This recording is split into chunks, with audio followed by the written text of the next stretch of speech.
कि अपने जीजा से कहत रहल नहीं हो अपने मजनुआ से कहत रहल मोछू मोछू व्यापारी के तबीयत अगर ठीक हो तो आराम से बैठ जाए, मंच के गरिमा मत खराब करिए, इज्जत से बैठ जाइए।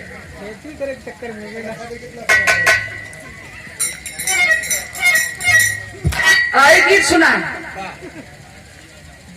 बताओ थे कहलस का कहलस